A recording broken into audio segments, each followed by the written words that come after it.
వైకాపా నాయకులు గోవింద నామాలను వ్యంగ్యంగా వక్రీకరించి కించపరిచారని నిరసిస్తూ నెల్లూరు సంతపేట రాములవారి ఆలయం వద్ద మహిళలు కప్పిరా రేవతి ఆధ్వర్యంలో 24 గంటల నిరసన ఉపవాస దీక్ష చేపట్టారు. దీక్ష ముగిశాక శ్రీ వెంకటేశ్వర స్వామి ఆలయానికి పాదయాత్రగా వెళ్లి స్వామివారిని దర్శించుకుంటామని, రాజకీయ ప్రయోజనాల కోసం దేవుళ్లను వాడుకోవడాన్ని నిరసిస్తూ ధర్మ పరిరక్షణకు అందరూ తరలిరావాలని ఆమె పిలుపునిచ్చారు. ఈ కార్యక్రమంలో భారీ ఎత్తున మహిళలు పాల్గొన్నారు.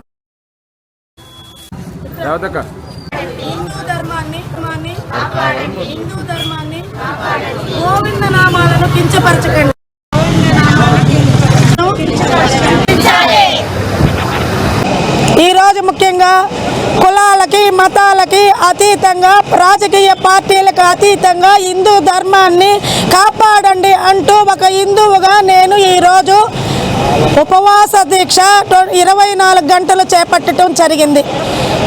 రాజకీయాలు శాశ్వతం కాదు, కానీ మన ధర్మం, మన దేవుడు శాశ్వతం.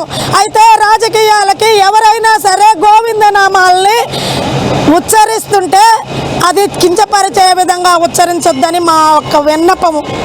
ప్రతి ఒక్కళ్ళు కూడా గోవిందనామాలను స్మరించవచ్చు, కానీ నిన్నటి దినాన వైసీపీ పార్టీ వాళ్ళు దాన్ని కించపరుస్తూ వ్యంగ్యంగా ఒక చప్పట్లతోటి అన్య మతస్థులతోటి గోవింద నామస్మరణం చేయించటం చాలా బాధాకరమైన విషయము.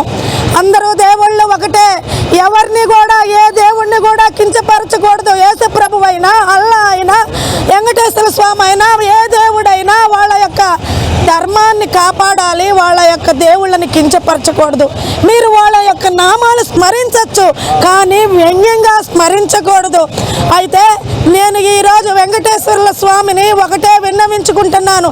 స్వామి, మీ నామాన్ని వ్యంగ్యంగా ఉచ్చరించిన పాపాత్ముల మనసులను ప్రక్షాళన చేసి శిక్షించకండి అని నేను విన్నవించుకుంటూ 24 గంటల ఉపవాస దీక్ష చేస్తూ రేపు ఉదయము పెద్ద ఎత్తున మహిళలతో శ్రీ వెంకటేశ్వర స్వామి గుడికి వెళ్ళి ఆయన దగ్గర నేను పూజ చేసుకొని మీ యొక్క నామాలను అపవిత్ర చేసిన వాళ్ళని శిక్షించకుండా క్షమించి వాళ్ళ మనసులను ప్రక్షాళన చేయండి అని కోరుకుంటూ ఈరోజు 24 గంటలు ఉపవాస దీక్ష చేస్తూ, అదేవిధంగా మా ఆంజనేయ స్వామి, మా శ్రీరాముల వారి గుడి ఎదురుగా ఈరోజు రాత్రి కూడా ఉండటం జరుగుతుంది.